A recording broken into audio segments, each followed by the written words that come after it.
قال الله تبارك وتعالى في الكلام المجيد والفرقان الحميد لقد كان لكم في رسول الله أسوة حسنة. قال النبي صلى الله عليه وسلم إنما بعثت لأتمم مكارم الأخلاق. صدق الله مولانا العظيم وصدق رسوله النبي الكريم ونحن على ذلك لمن الشاهدين والشاكرين والحمد لله رب العالمين. إن اختياري الصبا يوما إلى أرض الحرم بلغ سلامي روزة فيها النبي المحترم من وجهه شمس الضحى من ذاته نور الهدى من هده بدر الدجى من كفه بحر الهمم. أقبالنا مجروحة من سيف هجر المصطفى طوبى لأهل بلدة فيها النبي المعتصم. سلام اس پر کہ جس نے بے کسوں کی دستگیری کی، سلام اس پر کہ جس نے بادشاہی میں فقیری کی، سلام اس پر جو امت کے لیے راتوں کو روتا تھا، سلام اس پر جو فرش خاک میں جھاڑے پہ سوتا تھا، سلام اس پر کہ جس نے سرار محبت سمجھائے، سلام اس پر کہ جس نے پتھر کھا کر پھول برسائے، سلام اس پر کہ جس کے گھر میں چاندی تھی نہ سونا تھا، سلام اس پر کہ ٹوٹا بوریا جس کا بچھونا تھا، سلام اس پر جو سچائی کی خاطر دکھ اٹھاتا تھا، سلام اس پر جو بھوکا رہ کے اوروں کو کھلاتا تھا۔ حمد و ثنا کے بعد انتہائی واجب الاحترام قابل صد احترام بزرگوں اور دوستوں، ماہ ربیع الاول شریف کا آج آخری جمعۃ المبارک ہے، اور اس آخری جمعۃ المبارک پر حضور صلی اللہ علیہ وسلم کی سیرت اور آپ کے اخلاق عالیہ اور آپ نے جو انسانی حقوق کی تعلیم دی ہے اس حوالے سے چند گزارشات آپ حضرات کی خدمت میں عرض کرنا ہے۔ سب سے پہلی اور بنیادی بات یہ کہ اللہ تعالیٰ نے جس طرح اپنے حبیب صلی اللہ علیہ وآلہ وسلم کو صورت کے اندر اور شکل کے اندر اور حسن کے اندر بے مثال بنایا تھا، اسی طرح اللہ تعالیٰ نے اپنے نبی کو اخلاق کے اندر اور سیرت کے اندر بھی بے مثال بنایا۔ جس طرح حضور صلی اللہ علیہ وسلم کی صورت جیسی صورت کسی کی نہیں، اسی طرح حضور صلی اللہ علیہ وسلم کی سیرت جیسی سیرت کسی کی نہیں۔ اگر حضور صلی اللہ علیہ وسلم کی سیرت، اخلاق عالیہ کو اور ان انسانی حقوق کو دیکھنا ہو جن کو سرکار نے بیان کیا، تو آج زمانہ جاہلیت پر ذرا ایک نظر دوڑائیں کہ جب سرکار کائنات میں جلوگر نہیں ہوئے اس وقت زمانے کے اندر صورتحال کیا تھی۔ آج بیٹی جس کو رحمت کہا جاتا ہے، اس کو رحمت میرے نبی نے قرار دیا ہے۔ بیٹی کو زندگی حضور کے در اقدس سے ملی ہے، اور بیٹی کے حقوق، اور بیٹی چاہے ماں کے روپ میں ہو، بیوی کے روپ میں ہو، بہن کے روپ میں ہو، اس کا حق حضور صلی اللہ علیہ وسلم نے بیان کیا۔ غلام جن کو تپتی ہوئی ریت پر لٹا کر اذیت دی جاتی تھی، منڈیاں لگتی تھیں، ان غلاموں کو حقوق رسول اللہ صلی اللہ علیہ وسلم نے عطا کیے۔ قبیلہ، رنگ، نسل، زبان، قوم اور وطن کی بنیاد پر ایک دوسرے سے دست و گریبان رہتے تھے۔ قبیلوں کو محبت کی لڑی میں حضور صلی اللہ علیہ وسلم نے پرویا ہے۔ بچے جن کو عرب معاشرے کے اندر بچہ سمجھ کر جائیداد سے بھی محروم رکھا جاتا تھا اور ان کے حق کی بات کوئی نہیں کرتا تھا، بچوں کے حقوق بھی حضور صلی اللہ علیہ وسلم نے دلوائے۔ حضرات گرامی قدر، آپ غور کیجئے، سرکار دو عالم صلی اللہ علیہ وسلم کو اپنی امت ہی نہیں، پوری انسانیت اور عالم انسانیت کا اس قدر درد تھا۔ سرکار دو عالم صلی اللہ علیہ وسلم فرماتے ہیں، میری مثال اور میری امت کی مثال اس طرح ہے جس طرح ایک شخص شمع جلاتا ہے، شمع پر پروانے آتے ہیں اور پروانے اس شمع میں گر گر کر مرنے کی کوشش کرتے ہیں۔ جو پروانہ اس شمع میں آگ میں گر جاتا ہے وہ مر جاتا ہے، حالانکہ وہ شخص جس نے شمع جلائی ہے وہ ہاتھ کے ساتھ پروانوں کو پیچھے کرتا ہے کہ کہیں کہ آگ میں گر کر مر نہ جائیں۔ فرمایا میری اور میری امت کی مثال اس طرح ہے کہ میں نے تمہیں انسانی حقوق بتا دیے، اب تم جہنم میں گرنے کی کوشش کرتے ہو، میں تمہیں پشت پکڑ کر پیچھے کھینچتا ہوں لیکن تم پھر جہنم کی آگ میں گرنے کی کوشش کرتے ہو۔ تو امام الانبیاء صلی اللہ علیہ وسلم نے فرمایا کہ میں نے اپنی امت کو وہ قانون اور وہ اخلاق دے دیے جو امت کے سامنے موجود ہے۔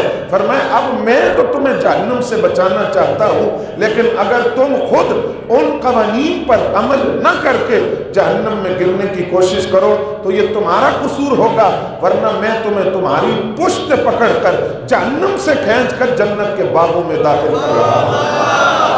نعرہ تکبیر، نعرہ رسالت، تاجدار ختم نبوت، تاجدار ختم نبوت، فیضان مصطفیٰ، علماء اہل سنت۔ حضرات بیٹی ہے نا، بیٹی عرب معاشرے کے اندر بیٹی کے لیے دو رائے تھی، ایک یہ کہ زندہ چھوڑ دو، دوسرا یہ کہ جان سے مار دو۔ اگر زندہ چھوڑنا ہے تو کیسے؟ اس کو اون کا لباس پہنا کر جنگلوں اور صحراؤں میں چھوڑ دیا جاتا کہ ہم نے بیٹی پر احسان کیا، بیٹی کو زندہ چھوڑ دیا، اب وہ وہاں بھوکی رہے پیاسی رہے، اس کی پرواہ اس باپ کو نہیں ہوتی تھی۔ دوسری صورت یہ تھی بیٹی کو پیدا ہوتے ہی زمین میں گڑھا کھود کر زمین کے اندر زندہ درگور کر دیا جاتا، اور یہ بات عرب کی تاریخ کے اندر موجود تھی، اور اس کو ایک صحابی نے خود حضور صلی اللہ علیہ وسلم کی بارگاہ میں حاضر ہو کر بیان کیا۔ عرض کیا یا رسول اللہ صلی اللہ علیہ وسلم، میں جب زمانے جاہلیت میں تھا، ابھی میں نے کلمہ نہیں پڑھا تھا، خدا نے مجھے بیٹی دی تھی، جب وہ بیٹی 5-6 سال کے قابل ہو گئی، بولنے لگی، چلنے پھرنے کے قابل ہوئی، تو میں نے اس اپنی بیٹی کو پکڑا، اس کی ماں سے کہا کہ رشتہ داروں سے ملوانے لے جا رہا ہوں۔ ماں نے بیٹی کو تیار کر دیا، میں نے انگلی کے ساتھ لگایا، کھلے میدان میں لے گیا، وہاں میں نے کدال کے ساتھ گڑھے کو کھودا۔ بیٹی باپ کے ساتھ محبت اتنی کرتی تھی کہ وہ بار بار میرے چہرے سے گرد کو صاف کرتی تھی، کبھی مجھے پیاس لگتی تو اپنے ننھے چلوؤں کے اندر میرے لیے پانی لے کر آئی، لیکن مجھے ترس نہیں آیا، میں نے وہ گڑھا کھودا، بیٹی کو دھکا دیا، وہ اس گڑھے میں چلی گئی، میں مٹی ڈالنے لگا تو اس بیٹی نے مجھ سے سوال کیا کہ میرا جرم تو بتاؤ کیا ہے؟ تو میں نے اس بیٹی سے کہا تیرا جرم صرف یہ ہے کہ تو بیٹی ہے، اگر بیٹا ہوتا تو میں اس کے ساتھ یہ سلوک نہ کرتا، اور میں نے اس بیٹی کو دھکا دیا اور اپنے ہاتھوں سے سرکار میں نے اپنی بیٹی کو موت کے منہ میں دھکیل دیا۔ آج جب میں اس کو سوچتا ہوں تو حضور مجھے رونا آتا ہے، داڑھی آنسوؤں سے تر ہو جاتی ہے۔ جب صحابی یہ واقعہ بیان کر رہے تھے، نبی رحمت کی آنکھوں میں آنسو تھے، داڑھی آنسوؤں سے تر ہو گئی۔ آپ نے اس صحابی کو پکڑ کر اپنے سینے سے لگا کر فرمایا وہ باطل کا زمانہ تھا، رب نے مجھے حق بنا کر کائنات میں بھیجا ہے، اور جب میں آیا ہوں باطل مٹ گیا ہے۔ وہ زمانے جاہلیت تھا جب تو نے اپنی بیٹی کو زندہ زمین کے اندر درگور کیا تھا، آج تجھے افسوس ہے، تو کلمہ پڑھ چکا ہے۔ الاسلام تخدم ما قبلہ، جب کوئی اسلام لے آتا ہے تو اسلام اس کے سابقہ گناہوں کو مٹا دیتا ہے۔ کہا اب میرا تجھ سے وعدہ ہے، کل قیامت کے دن جنت میں تیری اس بیٹی کے ساتھ تیری صلح بھی کرواؤں گا، اور تجھ باپ بیٹی کا ہاتھ پکڑ کر ساتھ جنت میں بھی لے جاؤں گا۔ سیدی مرشدی، سیدی مرشدی۔ باپ توجہ کریں، اس بیٹی کو حق نبی رحمت نے کیسے دیا؟ بیٹی اپنی تھی، جب آتی تھی تو حضور اٹھ کر کھڑے ہو جاتے ہیں۔ عرب کے اس معاشرے کے اندر جہاں بیٹی کو جینے کا حق نہیں تھا، سرکار اٹھ کر کھڑے ہوتے اور کبھی سیدہ زہرا کے ہاتھوں پر بوسہ دیتے، کبھی پیشانی پر بوسے دیتے، اور جس بیٹی کو ساتھ کھانا کھانے کی اجازت نہیں تھی اس بیٹی کو نبی رحمت اپنے ساتھ اپنی مسند پر بٹھاتے، اس لیے نہیں کہ یہ میری بیٹی ہے، قیامت تک آنے والوں کو پیغام دیا جب میں نبی رحمت ہو کر اپنی بیٹی سے اتنی محبت کرتا ہوں تو تعلیم امت کے لیے ہے، قیامت تک آنے والا ہر باپ اپنی بیٹی کے ساتھ جو ہی محبت کرے، یہ درس ہے ذات مصطفیٰ کا۔ اور پھر یہی نہیں، فرمایا جس کی 2 بیٹیاں ہوں، بات نہیں آ رہی، جس کی 2 بیٹیاں ہوں وہ ان بیٹیوں کی پرورش کرے، تعلیم و تربیت کا اہتمام کرے۔ نبی رحمت کا یہ فرمان آج کے اس دور کے اندر جہاں ایسے جاہل لوگ بھی موجود ہیں، وہ کہتے ہیں بیٹی کو کیا پڑھانا، جانا تو اس نے پرائے گھر میں ہی ہے، اس کی تربیت پر کیا توجہ دینی، اس نے کون سا ہمیشہ ہمارے گھر میں رہنا ہے۔ سرکار فرماتے ہیں جس باپ نے اپنی بیٹی کی 2 بیٹیاں ہو، اچھی تربیت کی ہو، تعلیم کا اہتمام کیا، شادی کے قابل ہو گئی، شادی کر دی ہے، فرمایا وہ بیٹیوں کا باپ جس نے اپنے کندھوں پر بیٹی کو بوجھ نہیں سمجھا، فرمایا میں کہتا ہوں کل وہ بیٹی کا باپ میرے ساتھ جنت میں یوں ہوگا جس طرح ہاتھ کی یہ 2 انگلیاں ہیں، جس طرح ان 2 انگلیوں کے درمیان کوئی تیسرا نہیں ہے، اس بیٹی کے باپ اور میری سنگت کے درمیان کوئی تیسرا آدمی نہیں ہے۔ خود سرکار کی 4 بیٹیاں تھیں، توجہ ہے۔ آج بیٹی کی پیدائش پر منہ بنانے والے، افسوس کا اظہار کرنے والے، ذرا یہ روایت بھی سنیے۔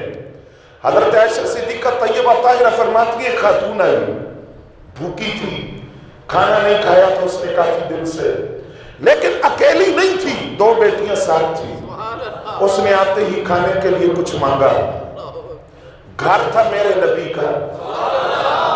حضرت عائشہ صدیقہ فرماتی ہے پورے گھر میں کھانے کی چیز تلاش کی تو ایک کھجور ملی، کل جہاں ملک اور جو کی روٹی غذا، ساری کائنات ان کے قدموں میں ہے، گھر سے ایک کھجور نکلی۔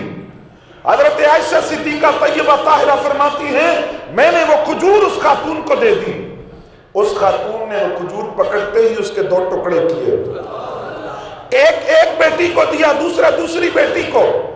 تو خاتون سے پوچھا کہ تم کیا کھاؤ گی؟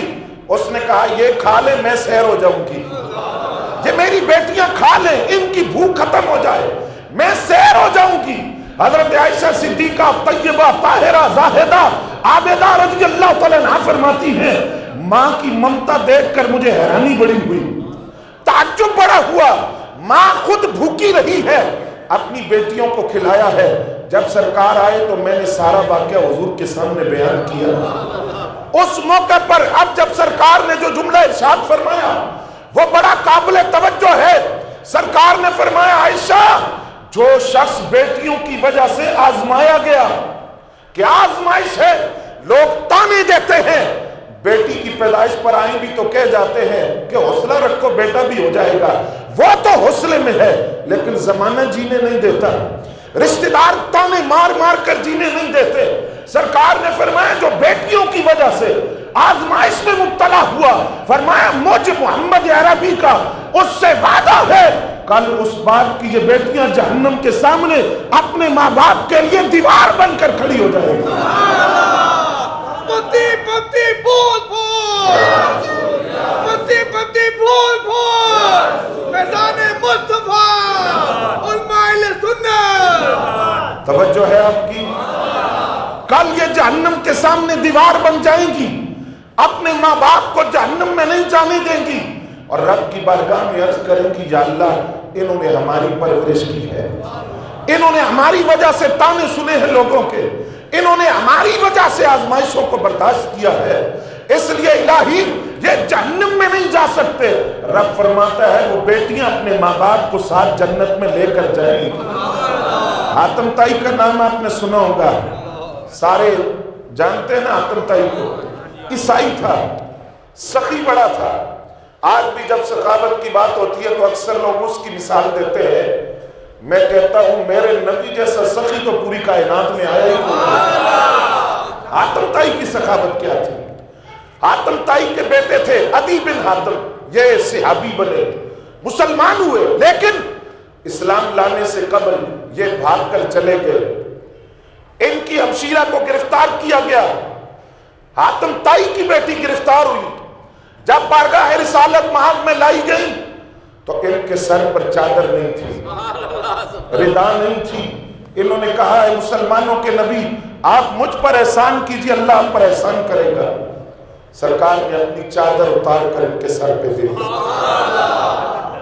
ان کے سر کو ڈھانپا، جب سر ڈھانپ دیا تو ایک آواز آئی سرکار کافرہ ہے، مسلمان نہیں ہے، کلمہ نہیں پڑھا۔ آپ نے اپنی چادر اتار کر اس کے سر پر دے دی۔ اب جو میرے نبی نے جملہ کہا ہے نا حضرات، وہ دل کی تختیوں پر لکھنا۔ سرکار نے فرمایا کافرہ ہے لیکن بیٹی تو ہے نا، چاہے مسلمان کی بیٹی نہیں، بیٹی تو ہے نا۔ اب عدی بن حاتم اپنی بہن کو خط لکھتے ہیں کہ میں اس نبی کی بارگاہ میں جانا چاہتا ہوں، لیکن مجھے یہ بات سمجھ نہیں آ رہی وہ نبی بادشاہ ہے یا نبی ہے۔ تو عدی بن حاتم کی بہن کہتی ہے خود آ کر دیکھ لو۔ بارگاہ رسول میں حاضر ہوئے، سرکار کی زیارت دی کو کہتے ہیں میرے دل سے آواز آئی یہ بادشاہ نہیں ہے یہ نبی ہے، کیونکہ جو ادب صحابہ کا بارگاہ مصطفیٰ اور نبوت میں دیکھا ہے، بڑے بڑے بادشاہوں کے دربار میں بھی میں نے وہ ادب نہیں دیکھا جو ادب صحابہ کرام اپنے نبی کا کرتے ہیں۔ ہم اپنے نبی کے، ہم مکی نبی کے، ہم مدنی نبی کے، ہم پیارے نبی کے، ہم اہل سنت۔ سرکار فرماتے ہیں مجھے رب نے اختیار دیا۔ کیا اختیار دیا؟ فرمایا رب نے فرمایا حبیب پیارے نبوت کے ساتھ بادشاہت لے لے یا نبوت کے ساتھ بندگی لے لے؟ تو سرکار آپ نے کیا اختیار کیا؟ فرمایا میں نے رب کی بارگاہ میں عرض کیا میں نبوت کے ساتھ بادشاہت نہیں، نبوت کے ساتھ تیری بندگی دوں گا۔ حضور فرماتے ہیں اے عائشہ اگر میں چاہتا ان پہاڑوں کو حکم دیتا یہ پہاڑ سونے اور چاندی کے بن کر میرے ساتھ چلتے، لیکن میں نے بادشاہت کو اختیار نہیں کیا، میں نے نبوت کے ساتھ اللہ کا بندہ بننا پسند کیا ہے۔ اس لیے سرکار کبھی ٹیک لگا کر کھانا نہیں کھاتے تھے۔ وجہ پوچھی گئی، فرمایا یہ بادشاہوں کا طریقہ ہے، میں محمد عربی اللہ کا بندہ بن کر کھایا۔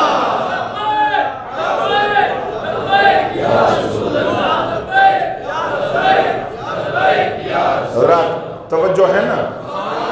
حضرات گرامی قدر جب یتیموں کی بات آئی، حضرت جعفر شہید ہوئے، زمانے جاہلیت کے اندر اگر باپ کا سایہ سر سے اٹھ جاتا، یتیمی کا توق گلے میں ڈال کر بچے گلیوں میں روتے تھے، در بدر کی ٹھوکریں کھاتے۔ یتیم کے سر پر محبت اور شفقت کا ہاتھ میرے نبی نے رکھا ہے۔ یتیموں کے گلے میں محبت اور شفقت کی مالا میرے نبی نے ڈالی ہے۔ یتیمی کا بدنامی کا توق اس کے گلے میں سے نکال کر عزت اور آبرو کی چادر اس کے سر پر میرے نبی نے دی ہے۔ حضرت جعفر جنگ موتا میں شہید ہوئے، بچے ان کے یتیم ہو گئے، سرکار ان کے گھر تشریف لائے، ان کے بچوں کو اپنے سینے سے لگائے اور پھر حضور روئے۔ حضرت جعفر سے حضور کو محبت بڑی تھی، کیوں؟ حضور کے چچا زاد تھے، بڑی محبت تھی۔ پھر سینے سے لگا کر جب گھر کی خواتین سے کہا کہ کھانا تیار کرو، میں اپنے ہاتھوں سے جعفر کے بچوں کو کھانا کھلاؤں گا، تو حضرت جعفر کی عالیہ نے پوچھا حضور لگتا ہے جعفر کی طرف سے کوئی خبر آئی ہے؟ تو حضور خاموش ہو گئے تو وہ رونے لگ گئی۔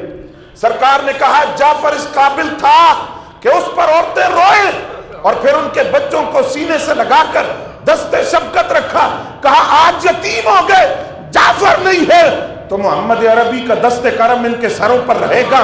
صحابی آ کر پوچھتے ہیں حضور دل بڑا سخت ہے، قساوت قلبی ہے، دل نرم نہیں ہوتا۔ میرے نبی نے دل کی نرمی کا جو نسخہ بتایا، آپ نے فرمایا تم ایسا کرو کوئی یتیم نظر آئے تو اس کے سر پر ہاتھ رکھا کرو، رب تمہارے دل کو نرم کر دے گا۔ نعرہ تکبیر، نعرہ رسالت، فیضان مصطفیٰ، مقام مصطفیٰ، علماء اہل سنت۔ پھر حضور فرماتے ہیں یہ جو مسکین ہیں، سمت کے غریب ہیں، مالی حالات جن کے ٹھیک نہیں، جن کا پرسان حال کوئی نہیں، فرمایا میرے امتیوں کبھی یہ تمہارے دروازے پر آ جائیں، ان کو دھتکارنا نہ اور ان کے ساتھ جھڑکنا نہ، ان کے ساتھ بدتمیزی نہ کرنا۔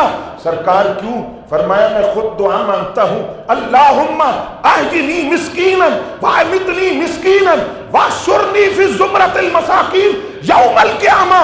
فرمایا میں نبیوں کا امام دعا مانگتا ہوں، یا اللہ مجھے مسکینوں میں زندہ رکھ، مجھے مسکینوں میں موت دے، قیامت کے دن مسکینوں میں اٹھانا۔ حضرت عائشہ صدیقہ فرماتی ہیں میں نے پوچھا سرکار یہ مسکینوں کے لیے آپ دعا مانگتے ہیں اور پھر ان کے ساتھ محبت کا اظہار کرتے ہیں کیوں؟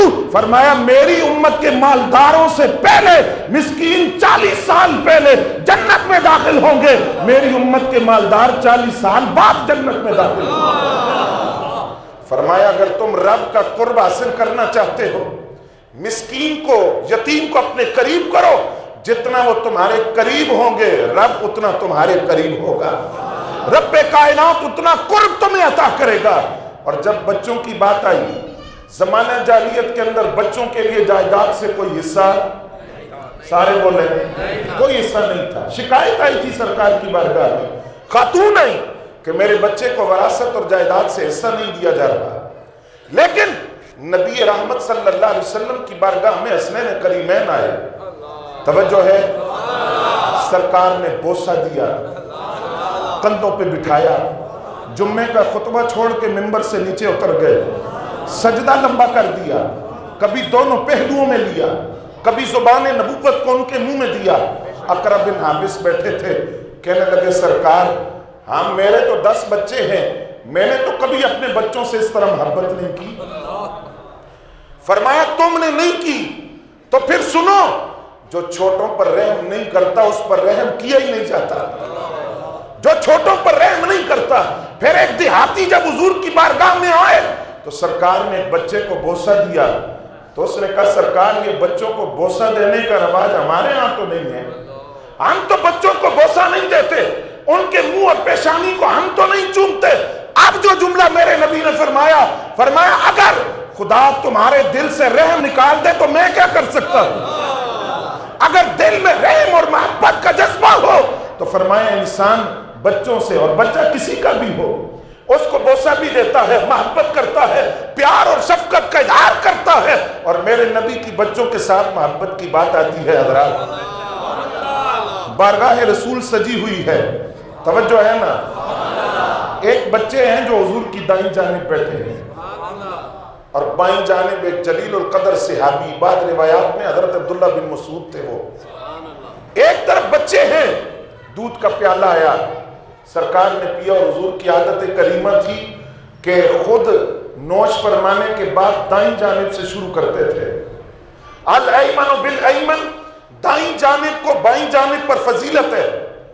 دائیں جانب دیکھا تو چھوٹا سا بچہ ہے، اب حضور کی زبان اقدس سے نکلا ہوا وہ جملہ ذرا غور کیجئے، سرکار نے فرمایا میں تجھ سے اجازت مانگتا ہوں، میں کون؟ نبیوں کے امام، میں تجھ سے اجازت مانگتا ہوں، اگر تو اجازت دے تو حق تو تیرا ہے، لیکن تو بچہ ہے، یہ جلیل القدر صحابی بیٹھے ہیں، دودھ کا پیالہ پہلے ان کو دے دوں۔ اب وہ بچے تھے لیکن حضور کی بارگاہ میں بیٹھنے والے، اور تھے بھی اہل بیت سے، حضرت عبداللہ بن عباس تھے، وہ عمر بہت تھوڑی تھی، کہتے ہیں 6 یا 7 سال ان کی عمر تھی اس وقت، بارگاہ رسول میں بیٹھے ہوئے انہوں نے کہا حضور آپ کا حکم سر آنکھوں پر، اگر آپ حکم دیتے تو پھر مجھے نہ کرنے کی جرت نہیں تھی، لیکن آپ نے مجھ سے پوچھا ہے، اختیار دیا ہے، اور آپ کی بارگاہ کے اندر میں جانتا ہوں کہ یہاں کوئی پابندی قدغن نہیں ہے، میں اپنی مرضی سے اپنے اختیار کو استعمال کر سکتا ہوں، تو حضور اگر بات میرے اختیار کی ہے تو پھر میں یہ دودھ کا پیالہ پہلے خود پیوں گا پھر کوئی اور پیے گا۔ وجہ پوچھی گئی کیوں؟ وہ بزرگ صحابی ہیں، کہا بزرگ تو ہیں لیکن مسئلہ سرکار اور ہے، آپ نے پہلے پیا ہے، آپ کے لب لگے ہیں اس پیالے کو، میں یہ نہیں چاہتا آپ کے لبوں کا لمس اور آپ کے لبوں کی برکت پہلے کوئی اور حاصل کرے، پہلے ان لبوں کی برکت میں پاؤں گا پھر کوئی اور پائے گا۔ سرکار کی آمد، یاسین کی آمد، طیب کی آمد، نصیر کی آمد، بشیر کی آمد، نبی صلی اللہ علیہ وسلم کی آمد۔ حضرات عورت جس کو کھونٹے کے ساتھ باندھا جاتا تھا، توجہ ہے نا، یہ میں جتنی باتیں عرض کر رہا ہوں یہ جواب ہے کہ ہم میلاد کیوں مناتے ہیں۔ ورنہ آج غلاموں کی منڈیاں لگتی تھی اس وقت، اور آج سرکار اگر جلوگر نہ ہوتے تو ہم منڈیوں میں بکتے، غلام در غلام بنتے۔ عورت کو خلا کا اختیار میرے نبی نے دیا۔ اگر گھر کا نظام نہیں چل رہا، خلا کا اختیار عورت کو دیا، اس معاشرے کے اندر جہاں عورت کو شکایت کرنے کی بھی اجازت نہیں تھی، عورت اپنا درد بیان کرنے کی اجازت نہیں تھی، خلا کا اختیار دیا، حق مہر کا اختیار دیا۔ عورت چاہے تو معاف کرے، چاہے تو وصول کر لے، وراثت کا حق اسلام نے دیا۔ اور پھر قرآن نے کہا جس طرح عبادات کا اجر مردوں کے لیے ہے عورتوں کے لیے بھی ہے، جس طرح ثواب عورتوں کے لیے ہے اس طرح مردوں کے لیے بھی ہے۔ تو پھر عورتوں کا ایک وفد اکٹھا ہو کر بارگاہ رسالت میں حاضر ہوا۔ سرکار اسلام کے جو احسانات ہیں ہم پر، اس کا انکار نہیں ہے۔ حضور آزادی آپ نے دی، حق آپ نے دیا، ماں کے روپ میں، بیٹی کے روپ میں، بیوی کے روپ میں، بہن کے روپ میں، وراثت کا حق آپ نے دیا، خلا کا حق آپ نے دیا، اور حق مہر کا اختیار آپ نے دیا۔ لیکن حضور ایک اور مسئلہ بھی ہے، فرمایا بولو۔ سرکار یہ جو مرد ہیں یہ تو نماز پڑھتے ہیں جماعت کے ساتھ، ان کو نماز کا ثواب بھی ملتا ہے، جماعت کا بھی ملتا ہے۔ اب کہہ دو سبحان اللہ، آپ کی بات کہہ دو، جماعت کا ثواب بھی ملتا ہے۔ پھر جب یہ عمرہ کرنا چاہیں، حج کرنا چاہیں، محرم کی شرط نہیں ہے ان کے لیے، یہ جب چاہیں عمرے کے لیے چلے جائیں۔ پھر یہ جہاد میں بھی جا سکتے ہیں۔ لیکن سرکار ہم تو جماعت کے لیے کبھی مسجد میں نہیں، اس دور میں خواتین آتی تھی، اب دور اور ہے، اس وقت کی شرم و حیا اور تھی، آج اور ہے۔ تو کہا حضور ہم کبھی آتی ہے، لیکن مہینے میں کچھ دن ایسے بھی ہیں نہیں آ سکتی، بچے چھوٹے ہوں تو نہیں آ سکتی، مجبوری ہو نہیں آ سکتی، میدان جہاد میں ہم اس طرح نہیں جا سکتی، جس طرح مرد جاتے ہیں ہم اس طرح تلوار نہیں چلا سکتی جس طرح مرد چلاتے ہیں۔ اور سرکار یہ فرمائیے کہ یہ بغیر محرم کے ان کو اجازت ہے حج اور عمرے کی، ہمارے لیے شرط ہے جب تک محرم ساتھ نہ ہو حج اور عمرہ ہم کر نہیں سکتی۔ تو ثواب میں یہ آگے نکل جائیں گے، ہم پیچھے رہ جائیں گے۔ تو سرکار یہ پھر مرد اور عورت کی برابری تو نہ ہوئی، تو حضور یہ ثواب میں آگے نکل جائیں گے۔ اس عورت کو بھی شکایت تھی، لیکن یہ نہیں کہ میں پردہ کیوں کروں، یہ نہیں کہ میں شوہر کو پانی کیوں پلاؤں، یہ نہیں کہ میں شوہر کے لیے کھانا کیوں پکاؤں۔ اس عورت کو شکایت تھی تو اس بات کی کہ میں اجر و ثواب میں پیچھے رہ جاؤں گی، میرا اجر مرد کے مقابلے میں کم ہو جائے گا، کیونکہ یہ اسلام کی بیٹی تھی اور اسلام کی تربیت، اسلام نے اس کی تربیت کی تھی۔ اب جب شکایت کی تو نبی رحمت نے فرمایا تم گھر جاؤ۔ کیا کہا؟ گھر جاؤ۔ فرمایا بالکل بے فکر ہو کر چلی جاؤ، گھر چلی جاؤ، جنت کا مالک اور مختار تو تمہارے سامنے بیٹھا ہے۔ میں تم سے وعدہ کرتا ہوں تم گھر جا کر شوہر کا حق ادا کرو، بچوں کی تربیت کرو، رب نے بحیثیت خاتون جو تمہاری ذمہ داریاں لگائی ہے تم ان ذمہ داریوں کو ادا کرو۔ میں تم سے وعدہ کرتا ہوں تمہیں گھر بیٹھے جماعت کا ثواب بھی ملے گا، جہاد کا بھی ملے گا، حج اور عمرے کا ثواب بھی رب کائنات تمہیں عطا کرے گا۔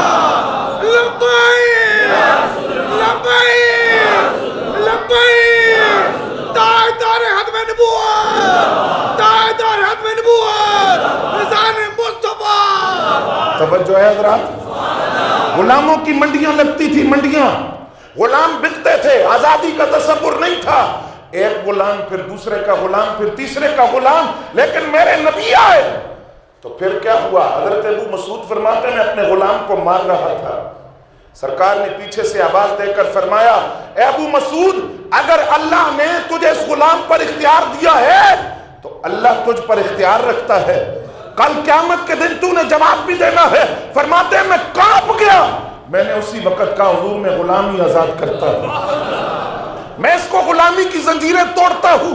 ایک صحابی پوچھتے ہیں حضور غلام غلطی کرتا ہے تو کتنی مرتبہ معاف کرے؟ ایک مرتبہ؟ فرمایا نہیں، 2 مرتبہ نہیں، فرمایا 70 مرتبہ اس کی غلطی کو معاف کرو، درگزر کرو، اور پھر غلاموں کو فرش سے اٹھا کر عزت اور آبرو کا تاج جو رکھا وہ میرے نبی نے رکھا ہے۔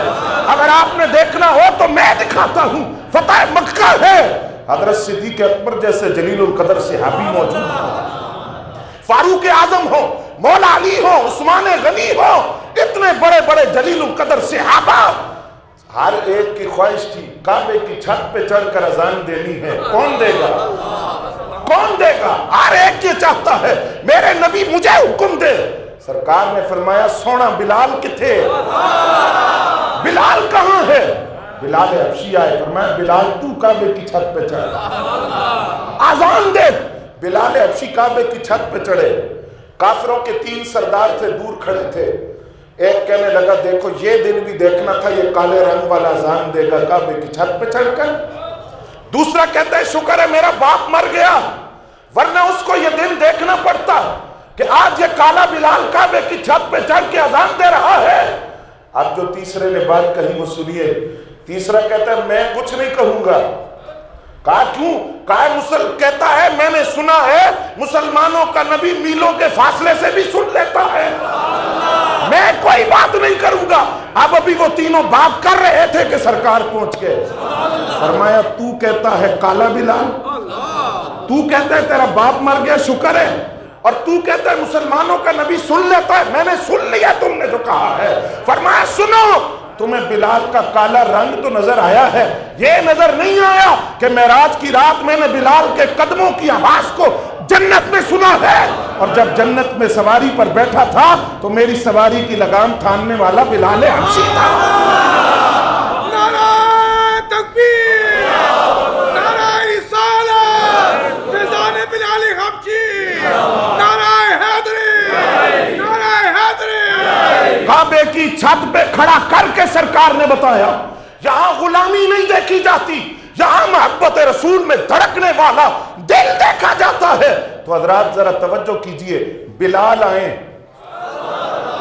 حبش سے، رنگ کالا، عربی نہیں، رنگ عربیوں والا نہیں، لباس عربیوں والا نہیں، زبان عربیوں والا نہیں، لیکن جب بلال آئے تو حضرت عمر اٹھ کر کھڑے ہو جائیں اور کہیں سیدنا بلال ہمارا سردار آ گیا ہے، ہمارا سردار آیا ہے.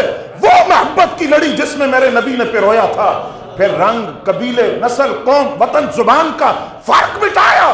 سلمان فارسی آئے تھے ایران سے. کہاں سے؟ سارے مل کر بولو، آواز نہیں آ رہی آپ کی. کہاں سے آئے تھے؟ ایران سے آئے تھے. وہ ایران جو صدقہ ہے فاروق اعظم کے قدموں کا، جہاں اسلام کا جھنڈا مولا عمر نے لہرایا ہے، وہ ایران. وہاں سے سلمان فارسی آئے، بڑا کھٹن سفر طے کر کے. مجوسی تھے آپ، عیسائی بنے، پھر مسلمان ہوئے. بڑا طویل سفر، اور میں نے عرض کیا تھا آپ کے سامنے جب آگے بارگاہ رسالت میں آپ نے کلمہ پڑھ لیا، غزوہ خندق کا موقع ہے، سرکار نے فرمایا مشورہ دو دشمنوں کا مقابلہ کیسے کریں.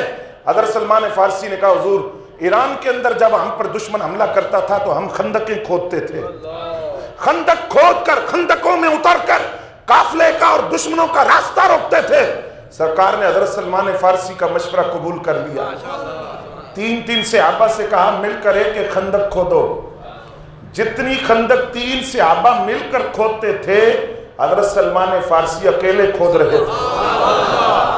اب جب ان کی یہ طاقت اور یہ عالم اور یہ کیفیت دیکھی تو انصار صحابہ جو مدینے کے رہنے والے تھے وہ کہنے لگے سلمان تو ہم سے ہیں. کہا کیوں؟ کہا جب ہم مدینہ میں تھے تو سلمان مدینہ میں آئے تھے، سرکار آئے مدینہ میں تو سلمان فارسی پہلے سے مدینے میں موجود تھے، تو سلمان تو ہم سے ہیں. بڑے فخر سے کہا، کیونکہ ان کی طاقت، قوت اور کیفیت دیکھ کر کہا سلمان تو ہم سے ہیں. مہاجرین نے کہا نہیں سلمان ہم سے ہیں. کہا تم سے کیسے ہوئے؟ کہا اس لیے کہ اگرچہ مدینہ میں تھے لیکن مدینہ کے تو نہیں ہیں، یہ تو ایران سے ہجرت کر کے آئے، تو ہم بھی مہاجر ہیں وہ بھی مہاجر ہیں. ہم مکہ سے ہجرت کر کے آئے، وہ ایران سے ہجرت کر کے آئے، وہ بھی مہاجر ہم بھی مہاجر، تو سلمان ہم سے ہیں. جب انصار اور مہاجرین میں یہ محبت بری باس چلی تو بات پہنچی بارگاہ مصطفیٰ میں. سرکار نے فرمایا انصار کو بھی بلاؤ، مہاجرین کو بھی بلاؤ اور سلمان کو بھی بلاؤ. اب تینوں آگے، انصار صحابہ مہاجرین، اور فرمایا مہاجرین تم کہتے ہو سلمان تم سے ہے، اور انصار تم کہتے ہو سلمان تم سے ہے. میں محمد عربی کہتا ہوں سلمان منا اہل البیت، سلمان تو میرے خاندان سے ہے. نعرہ تکبیر، نعرہ